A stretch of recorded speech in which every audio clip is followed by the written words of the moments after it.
এটা খুবই একটা মর্মান্তিক ঘটনা। নারায়ণগঞ্জের ফতুল্লায় এই একই এলাকায় আরো আগে কয়েকটা ঘটনা ঘটেছে।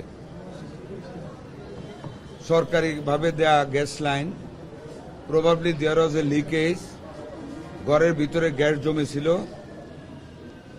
মনে হয় দরজা জানালা বন্ধ ছিল। গৃহকর্ত্রী গিয়ে আগুন ধরানোর সাথে সাথে পুরা ঘরে আগুন লেগে যায়, তাই না? জি স্যার। তাতে গিয়ে ওদের সাথে 3টা বাচ্চাও ছিল, স্বামী স্ত্রী এবং সাথে 3টি বাচ্চা, 2টি মেয়ে 1টি ছেলে, সবাই দগ্ধ।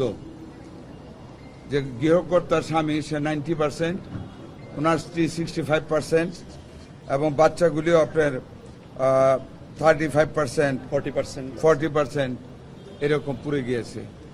শ্বাসনালীও এফেক্টেড, বলতে পারেন পুড়েছে।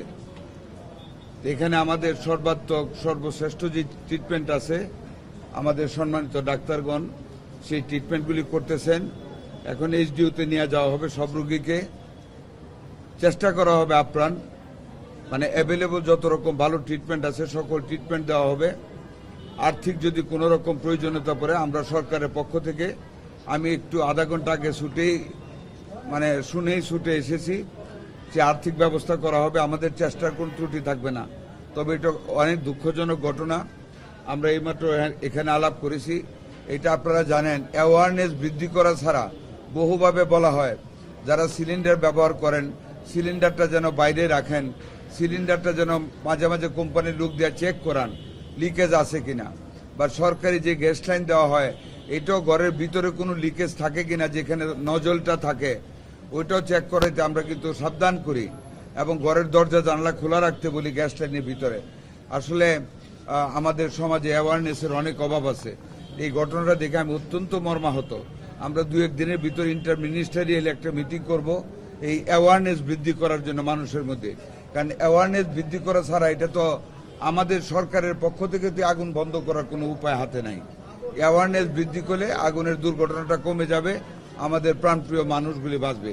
আমি ভীষণভাবে মর্মাহত, আমার অত্যন্ত খারাপ লাগতেছে। 3টা বাচ্চা মিটপিট করে তাকায়, কি আছে তাদের ফেটে আল্লাহ একমাত্র জানেন। আমি আর বলতে পারতেছি না, আমি অত্যন্ত বেদনা হতো এই ব্যাপারটায়। আপনাদেরকে ধন্যবাদ, দোয়া করবেন আপনারা সবাই।